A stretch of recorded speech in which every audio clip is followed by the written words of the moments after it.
All right, ladies and germs. Other than the seat and a couple little things, I'm missing a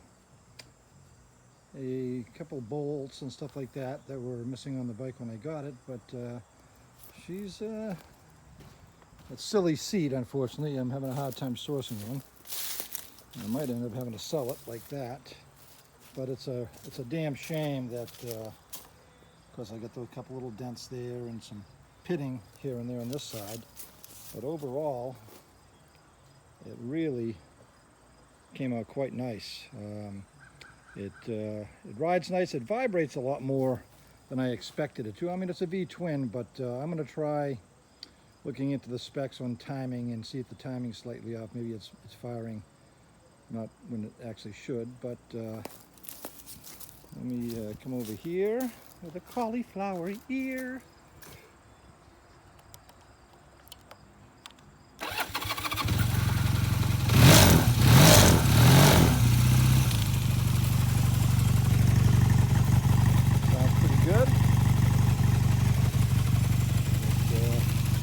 All the gauges work nicely.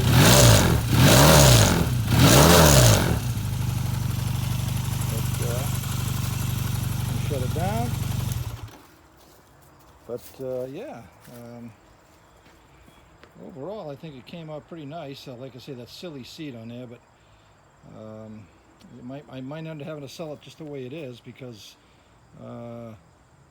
the only one seat that I can find online is $180 plus shipping, so it would cost me, $250 to get it here. It's in Midwest somewhere. So really, yeah, I mean, it really did come out nice. But let me spin this around. But anyway, so that little project, let me get out of the sun of my eyes. That little project's not 100% done. Front caliper bolt is missing, and the brakes were completely frozen when I picked up the bike, a couple of years ago. So I don't know where that bolt ended up going to. I got to go through my pickup truck, and if I took it out of there, I wouldn't have thrown it away, obviously. So and trying to source one, it's amazingly hard. Because they don't offer it online anymore. I can find the bolt. I mean, let's face it, that. But the ones I found, it's like $18 for that bolt. So I'll look around. But let me show you what's happening now. I've gone. I'm working on the GPZ550, 1985. I thought it was an 84, but it's an 85. And let me, I'm making myself loud so you don't hear that music. So I mean, it's a good complete bike. I did fire it up. It fired right up. I have the battery out of it now. But they had, there's some rust on the frame. So I'll sand all that up there. The rest of the frame is in really good shape, so I won't pull the motor on this one. But obviously it's a dirty girl, so it's got to be all detailed and cleaned up. But the exhaust, which I was pretty bummed about, what they did, or somebody did, they sprayed it with a flat black paint, which had to be a kid, but with some paint remover. That's what it looks like. So it actually. In a sense, it actually preserved what's underneath there. So I think the pipes are going to look gorgeous when they're done. Obviously, those with their steel, I'll sand the hell out of them and paint them with a high, header paint, make them look better, but they're not going to look perfect.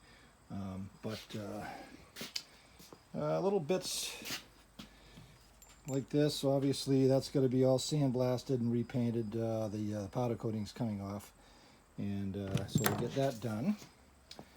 And but overall, like I say, I have a new carburetor kit, K&L carburetor kit coming for it, because the bowls weep, but the bike runs and idles nicely, because I did the carbs, when I first got the bike.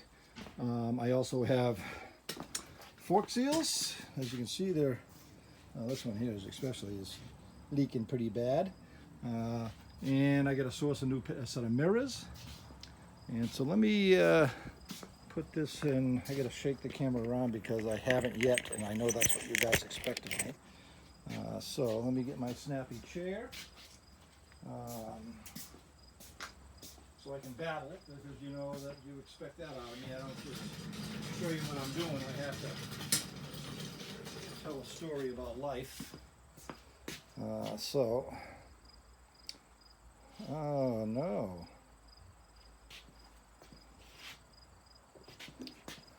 Okay. All right, that's well. Of course, once these cameras on the cell phone is you can't flip the screen the other way when it's without stopping the video. So anyway, saw the video out with the bike out there. So let me get up here so I can see what the hell's happening. There we go. So the GPZ550 1985. That's going to be the next on the docket. I'll put the 400 aside for the time being. Just so I got to find that caliper bolt. I'm going to do some timing checks on it, but other than that, it really, I'm not sure if I'm gonna buy a set of inexpensive tires for it, or let the buyer do that. And if that's the case, I'll have the price, accommodate that. Okay, there we go. Old man glasses off. There we go. So yeah, this is going to be. They've got flat black paint because they painted everything with the bike, everything together. So I've got a lot of cleaning of flat black paint that they did instead of doing it properly. But that's what you expect. The kid was 21 years old, so it is what it is. He's a motocross guy. He's never worked on a street bike before, so I can't fault him for that. I don't know what it is about kids, or yeah, I say that now because I'm such an old guy. It's very common to find a very nice motorcycle all painted flat black. I don't get it. It's got to be kids like it all black. It's like it's menacing or sort of evil. It makes it badasser. So anyway, at least as I showed you on the pipe, it'll come off of there, and in reality, it actually protected the frame and the exhaust, so it'll actually come out quite nice. Like stated earlier, I got the carb kit coming, fork seals, and I just got to take the bike apart. I'm not going to pull the motor on this one. There's no reason to. The frame isn't good enough shape other than a couple little spots. And paint all that there, make it real pretty, and detail the motor. Obviously, the rims I'll take off so that I can polish the aluminum on the outside aluminum bits, and yeah, just detail the hell out of the bike, and it's going to be a pretty nice little bike. The tires, actually, there's no dry rot checking on them at all. I tend to believe these are Dunlop qualifiers or something like that. I can't remember. D404. So I have a feeling those are the stock tires. The ones. Readjusting. There we go. So I tend to believe these are the stock tires, but who knows? There's 19. No, they're not going to be the stock tires. There's 19,000 miles in the bike, so there's no way that the tires last that long and look as good as they do. So I really won't have to do that, but I mean, that'll be up to the seller, the buyer. They want to put fresh rubber on it. But overall, I mean, it's a bike that I paid $100 for. Come on, camera, quit wigging out. There we go. So I mean, I can't lose on the bike. So I'll get everything duded up and make it real pretty and polished and buffed and all that stuff. The plastic bits. I don't know if you guys have ever seen me do it. I'll have to do it sometime. When I do this one, I'll do it. Like your little fender piece. Let me get this over here. This little piece here. How it's all dulled out and stuff. All you got to do, if you guys have never done it before, you just take. Sorry, moving the camera. You take a heat gun and you put a heat gun to it and just nice and slowly move it around, and all of a sudden you'll see it turn perfectly black again. And basically it's kind of siping all the oils back out of the plastic. The outside is all dried out. And it makes it look brand new. And that's I've done it many times over the years. I mean, many times. The trim on my cars and pickup trucks and stuff like that that are all sun faded. Put the heat gun to it, and it'll brighten right back up again and look fantastic. And then you could use your Armor All or whatever else you want it to make it really pretty. So anyway, that's where I am at. I do have to get a new set of mirrors. The ones that are on it are not correct. It looks like they painted the windshield, which I will see and test if I can use. Come on, phone. There you go. Paint remover to take that off there without, and hopefully it doesn't damage the plastic. I'll just do a little test area. And if not, I'll just get like a tinted zero gravity windshield. They still sell them for these things. They're about, I don't know, 40 bucks or something like that. But I don't mind where I paid so little for the bike, and the bike is in such good shape, and they're pulling, you know, a clean GPZ550 they're pulling, I don't know, $3,000, 28, whatever it may be. I mean, ultra clean, they're actually pulling 45 for a, low mileage, really nice, GPZ550. But I'll put this in here, when it's all done, most likely for about $3,000, $3,500, and go, and be talked down from there. Yeah, I'm kind of excited to get away from the KZ400. It's been on there for quite a while, and it's my own fault too, because I've just been between the incredible humidity and heat that we've had this summer. You come out here and within half an hour, I don't want to be out here more because I'm just sweating my ass off. Just a couple little things to tidy it up, and then I'll get that posted on Marketplace, and hopefully I'll sell it inexpensive enough so that it'll be perfect for a first bike for some kid or something. And everything is all cleaned up and polished and everything on the bike. So there's a lot of parts. Somebody wanted to part it out. They have all that stuff already ready to go. So. Yeah, I think that's, I don't have a hell of a lot to say today. I have to source, there's a bracket that it bolts right here to the frame. And so the seat has a little, the gas tank has a little tang. It will slide into this little rubber slot, and then the seat also slides up underneath it. And you would think that would be a semi-easy thing to find. I've spent days looking for that part, nowhere to be found. I got to keep looking. I have to have the part. That's what's going to make the gas tank and the seat, everything proper. You got to have it.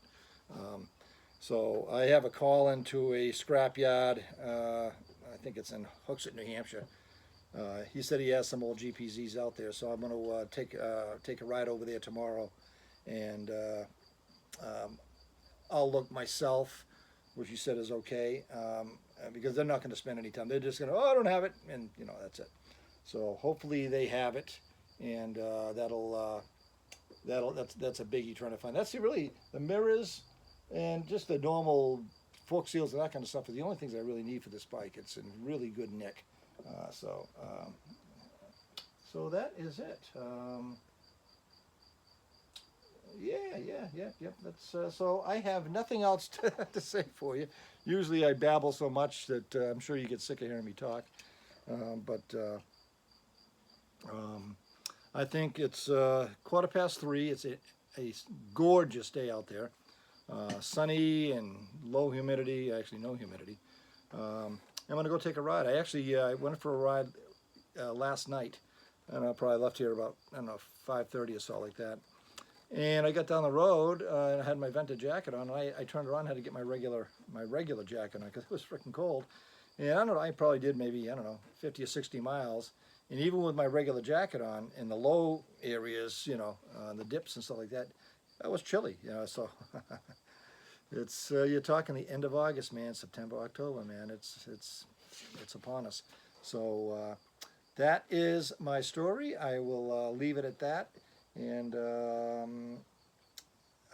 yeah, I keep feeling I was going to tell you guys something, and I cannot remember. So if I do, I'll just bring the thing back on. So I'm going to push my magic button and sign out of here, and I will hook up with you guys tomorrow. So be well, and I'll be talking at you. Like and subscribe. I always forget. I always forget. So if you know, you have some friends or whatever like that, I'm up to a grand total of 129 subscribers, which, hey, I'm happy. I'm very grateful for that. You know, I've only been doing this, what, it's been 2 months, maybe? I've been doing this YouTube thing. So you know, it is what it is. You know, I'm gonna, even if I wasn't getting subscribers, I would still do the videos anyway, because it's a great way of kind of having you know, a history on my builds. And I should have been doing this long ago when I did the restoration on the GT750 and the GT380. You know, I should have been doing this a long time ago. So that way, you know, when I'm older, I can look back and see that stuff. And also, you know, it's a lot of people that if they buy a restored bike, they have that history also. So anyway, I'll quit talking now, and I will talk to you guys tomorrow.